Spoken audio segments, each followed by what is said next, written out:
Hello' বন্ধুসকল, এতিয়াৰ পৰা আপোনালোকে ঘৰতে বহি বাইক, কাৰ ইঞ্চুৰেঞ্চ গোটেইবিলাক ভাইকেলছ, কমাৰ্চিয়েল ভাইকেলছ ইঞ্চুৰেঞ্চ কৰিব পাৰিব নিজৰ মোবাইল নাম্বাৰ দি। আৰু কেনেকৈ কৰিব লাগিব গোটেইবিলাক ডিটেইলছ মই এইটো ভিডিঅ'ত দেখুৱাই দিম। আপোনালোকে ভিডিঅ'টো ভালকৈ চাই থাকক, গতিকে স্কিপ নকৰি। আৰু ৱেবছাইটৰ লিংকটো আপোনালোকে গুগলত পাই যাব বা মোৰ ভিডিঅ'ৰ তলৰ লিংকটোত আছে, এইটো পাই যাব। যদি আপোনালোকে মোৰ চেনেলটো প্ৰথমবাৰ ভিজিট কৰি আছে তেনেহ'লে লাইক এণ্ড শ্বেয়াৰ কৰি দিব, লগতে ছাবস্ক্ৰাইব কৰি দিব। আপোনালোকে প্ৰথমে এইটো লিংকত আহিব, নিজৰ mobile number the log in কৰিব। লগ ইন কৰাৰ পিছত এখন OTP আহিব আপোনাৰ তাত। OTP অহাৰ পিছত OTPটো আপোনালোকে দি দিব। দিয়াৰ পিছত ভেৰিফাই OTP কৰিব। ভেৰিফাই OTP কৰাৰ পিছত ইয়াত আপোনালোকৰ এটা পেজ খোল খাই যাব। তাতে আপোনালোকে নিজৰ ফ্লাইট টিকেট বুকিং কৰিব পাৰিব, নিজৰ হেল্থ ইঞ্চুৰেঞ্চ কৰিব পাৰিব, বাইক, কাৰ ইঞ্চুৰেঞ্চ কৰিব, গোটেইবিলাক ইঞ্চুৰেঞ্চ ইয়াতে বহি কমাৰ্চিয়েল ইঞ্চুৰেঞ্চ গোটেইবিলাক আপোনালোকে কৰিব পাৰিব। চাইছে আপোনালোকে নিজৰ মোবাইল নাম্বাৰ দি কৰিব পাৰিব। গতিকে আপোনালোকে যদি ইয়াৰে পৰা যদি আপোনালোকে কিবা ইনকাম কৰিব বিচাৰে সেইটো ইনকামো কৰিব পাৰে। চ' কেনেকৈ কৰিম আপোনালোকে চাই থাকক। প্ৰথমত আপোনালোকে মোবাইল নাম্বাৰটো দিব। মোবাইল নাম্বাৰটো দিয়াৰ লগে লগে গোটেইবিলাক চেঞ্জ হৈ গ'ল। এতিয়া আপোনালোকে RC নাম্বাৰটো দিলে, RC নাম্বাৰটো দিয়াৰ লগে গোটেইবিলাক ইনফৰমেশ্যনটো আহি গ'ল। চ' এতিয়া আপোনালোকে যদি ইঞ্চুৰেঞ্চটো যদি এক্সপায়াৰ হৈ গৈছে, 90 days পাৰ হৈ গৈছে, তেনেহ'লে য়েছ কৰি দিব বা ন' কৰি দিব। বা আগত যদি কোনোবাই ইঞ্চুৰেঞ্চ আছে বা না আছে, যদি আপোনালোকে একদম নাজানে, একদম ডাইৰেক্ট আপোনালোকে থাৰ্ড পাৰ্টি লাগে না কি কয় কম্প্ৰেহেনচিভ লাগে, গোটেইবিলাক এইটো ইয়াতে পাব। মই যিহেতু এক্সপায়াৰ 90 days হৈ গৈছে, মই এইটো ফাৰ্ষ্ট পাৰ্টি কৰি আছোঁ। 90 days য়েছ বুলি দিলোঁ, এতিয়া চাৰ্চ কৰি দিলোঁ, এতিয়া গোটেইবিলাক অপশ্যনটো আহি গ'ল। চ' ইয়াতে আপোনালোকে চাইছে বহুত কেইটা নতুন নতুন কোম্পানী, বহুত কেইটা কোম্পানী চাইছে। এতিয়া আপুনি ইউনাইটেড কোম্পানীটো কৰিব পাৰে বা বাজাজ এলায়েন্স বা নেশ্যনেল ইঞ্চুৰেঞ্চ গোটেইবিলাক কৰিব পাৰে। পাৰ্চনেল এক্সিডেণ্ট কভাৰো দিব পাৰে। চাইছে পাৰ্চনেল এক্সিডেণ্ট কভাৰ দিছোঁ, অলপ ৰেটটো বাঢ়ি গ'ল। চ' এনেকুৱাকৈ আপোনালোকে গোটেইবিলাক ভাইকেলৰ ইঞ্চুৰেঞ্চ কৰিব পাৰে। কমাৰ্চিয়েল হ'লে কমাৰ্চিয়েলো কৰিব। ইয়াতে শ্ব' এক্টিভিটি পইণ্ট আছে। শ্ব' এক্টিভিটি পইণ্টত গৈ আপোনালোকে কিমান বোনাছ পাব, কিমান টকা ইনকাম কৰিব পাৰিব ইয়াতে বহি, আৰু ইয়াৰ পৰা ইঞ্চুৰেঞ্চ কোনটো কোম্পানী ইঞ্চুৰেঞ্চ কৰি কিনে আপোনালোকে কিমান টকা কৰিব পাৰে। চ' আপোনালোকে গোটেইবিলাক চাইছে। ইয়াৰে পৰা এনেকৈ কৰিব। চ' মই আজি ইউনাইটেডটো কৰিম।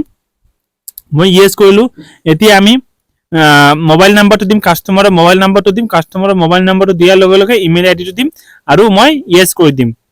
এতিয়া চাইছে 1283 টকাৰ এটা পে'মেণ্ট আছে, এইটো পে'মেণ্টটো মই কৰিম, বাছ ইঞ্চুৰেঞ্চটো হৈ যাব। একদম ভেৰি ইজি। আপোনালোকে ঘৰতে বহি এতিয়া ইঞ্চুৰেঞ্চ কৰি ইনকাম কৰিব পাৰিব। আপোনালোকৰ এটা নতুন চ'ৰ্চ।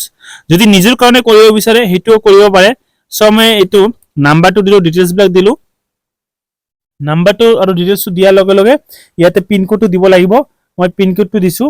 পিনক'ডটো দিয়াৰ লগে লগে এগ্ৰি ক্লিক কৰিব। ইয়াতে কিছু টাৰ্মছ এণ্ড কণ্ডিশ্যন আছে, এইবিলাক গোটেইবিলাক ক্লিক কৰিব লাগিব। ক্লিক কৰাৰ পিছত এগ্ৰিত ক্লিক কৰিলে, কণ্টিনিউ ষ্টেপ 2ত ক্লিক কৰিলে হৈ যাব। এতিয়া আপোনালোকে নমিনীটো দিব। নমিনীটো কাৰ নামত দিব এইবিলাক আপোনালোকে ভালকৈ জানে, কোন কাক দিব লাগিব, নমিনী কি দিব লাগিব, গোটেইবিলাক ডিটেইলছটো আপোনালোকে জানে। চ' এনেকুৱাকৈ কৰিব পাৰে। মই এতিয়া আৰু বেলেগ এটা দেখুৱাই দি আছোঁ। এতিয়া মই বেলেগ এটা চিষ্টেম দেখুৱাই দি আছোঁ। যেতিয়া পাৰ্চনেল এক্সিডেণ্ট কভাৰটো মই ছাপ'জ উঠাব লাগে, এতিয়া পাৰ্চনেল এক্সিডেণ্ট কভাৰটো মই উঠাই দিম। এতিয়া মই আকৌ চাৰ্চ কৰি আছোঁ। এতিয়া পাৰ্চনেল এক্সিডেণ্ট কভাৰটো উঠাই দিম, বেলেগ এটা নতুন অপশ্যনটো দিম। ইয়াতে চাইছে যিহেতু অহা নাই, যে নতুনকৈ চাৰ্চ কৰিব লাগিব বোধ হয়। চ' গোটেইবিলাক মই জিৰ' ডিছক্ৰিপশ্যন চাওঁ। ইয়াতে ৰিট্ৰি আহিছে, অলপ প্ৰব্লেম হৈ আছে। এতিয়া আহি গ'ল। এতিয়া আমি নতুনকৈ কৰিব পাৰিম। চ' এতিয়া টু হুইলাৰ ইঞ্চুৰেঞ্চত আমি ক্লিক কৰিলোঁ। টু হুইলাৰ ক্লিক কৰাৰ লগে লগে এতিয়া আমি অপশ্যনটো দিম। এতিয়া গাড়ীৰ নাম্বাৰটো দি আছোঁ। গাড়ীৰ নাম্বাৰটো দিয়াৰ লগে লগে আমি ভিউ প্ৰাইচেছত ক্লিক কৰিম। ভিউ প্ৰাইচেছত ক্লিক কৰাৰ লগে লগে এখন নতুন পেজ খোল খাই যাব, আৰু এইটো পেজ খোল খোৱাৰ লগে লগে আমি কোম্পানীৰ ডিটেইলছবিলাক চাব পাৰিম। চ' মই এতিয়া য়েছ বুলি দি দিম, যিহেতু মই 90 days একো হৈ গ'ল না। এতিয়া আহিছে, নতুন আহিছে, আহি গ'ল। আপোনালোকে চাইছে। এতিয়া আমি কি কৰিম, 930 টকা। আমাৰ পাৰ্চনেল এক্সিডেণ্ট কভাৰ নালাগে, সেইকাৰণে আমি এইটো এমাউণ্টৰ কৰিম। আপোনালোকক এটা নতুন এমাউণ্ট দেখুৱাই দিছোঁ। এতিয়া আমি নতুন এইটো এমাউণ্ট দেখুৱাই দিম, 958। আপোনালোকে চালে পাৰ্চনেল এক্সিডেণ্ট কভাৰ দিলে নতুন আহে, আৰু যদি পাৰ্চনেল এক্সিডেণ্ট কভাৰটো উঠাই দিওঁ তেনেহ'লে এইটো বেলেগ ৰেট আহে। সো নতুন নতুন ৰেট পাব, নতুন নতুন ইয়াতে অপশ্যন, যিমান অপশ্যনত ক্লিক কৰিব ইমানকে ৰেট পাব। আপোনালোকে নিজে নিজৰ ভালকে চাই কিনে কাক কি লাগে এইটো সেট কৰি ল'ব। আপোনালোকে এইটো সাইটৰ পৰা যদি আপোনালোকে ইনস্যুৰেঞ্চ কৰে তেতিয়াহ'লে আপোনালোকে ঘৰতে বহি এটা ইনকাম সোৰ্স ওলাব পাৰিব, ডেইলি ওলাব পাৰিব, এইটো আপোনালোকৰ সোৰ্স হ'ব পাৰে। আৰু যদি আপোনালোকে নিজে যদি কৰিব পাৰে যে নিজৰ ভাইকেল ইনস্যুৰেঞ্চ কৰিব লাগে সেইটোও কৰিব পাৰে।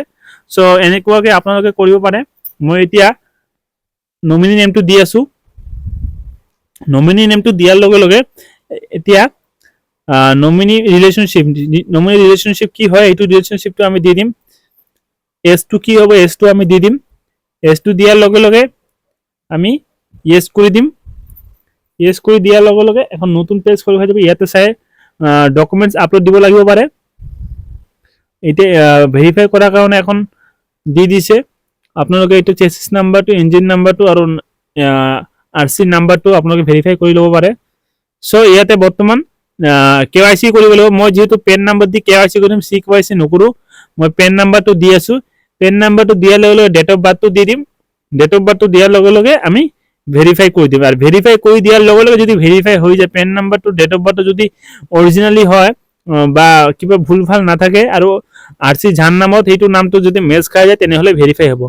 আপোনালোকে সদায় মনত ৰাখিব আৰসিটো যাৰ নামত আছে তাৰে নামত পেন কাৰ্ডটো লাগিব।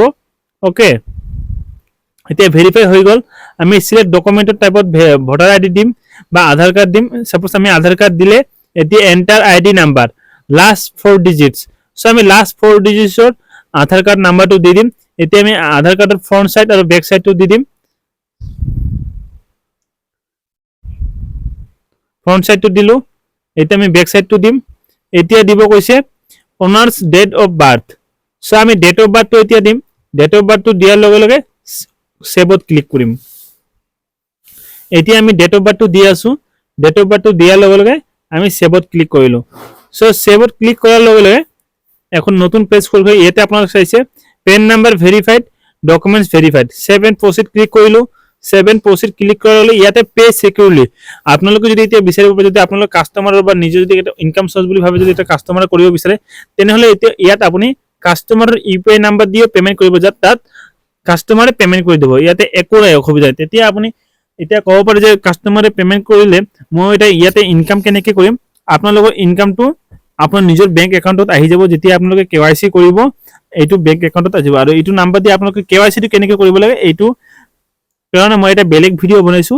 আপোনালোকে এইটো ভিডিঅ'ৰ তলত লিংক পাব। এইটো লিংকত গৈ কিনে আপোনালোকে এই ভিডিঅ'টো পেন নাম্বাৰ দি এইটো আইডিত কেনেকৈ বেংক একাউণ্টটো এড কৰিব লাগে এইটো আপোনালোকে চাব পাৰিব। সো আজি আমি ইউপিআই আইডিটো দিলো, যিটো কাস্টমাৰ ইউপিআই আইডিটো দিয়াৰ লগে লগে এতিয়া আমি পে 958 এইটোত আমি ক্লিক কৰিম। এতিয়া 15 মিনিট টাইম থাকিব। 15 মিনিটৰ টাইমৰ লগে লগে মিডিলত আপোনালোকৰ কেৱাইসিটো কৰিব লাগিব আৰু পেমেন্টটো কৰিব লাগিব। সো আমি এতিয়া পেমেন্টটো কৰি আছো।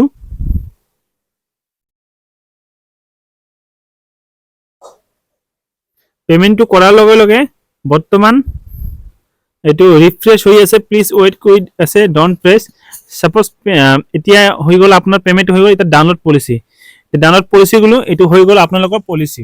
সো এনেকুৱাকে আপোনালোকে পলিচি কৰিব পাৰে। আৰু যদি ঘৰতে বহি আপোনালোকে পলিচি কৰাৰ পিছত যদি আপোনালোকৰ কিবা ইনকাম কৰিবলৈ সেইটো দিয়ে ইনকাম কৰিব পাৰে। সো যদি এইটো ভিডিঅ' যদি আপোনাৰ কিবা ইমপ্ৰুভমেন্ট হৈ থাকে, যদি কিবা যদি ভাল লাগে তেনেহ'লে লাইক এণ্ড শ্বেয়াৰ কৰি দিব, লগতে সাবস্ক্ৰাইব কৰি দিব। এইটো কাৰণে এটা ভাল আপোনাৰ ইনকাম সোৰ্স।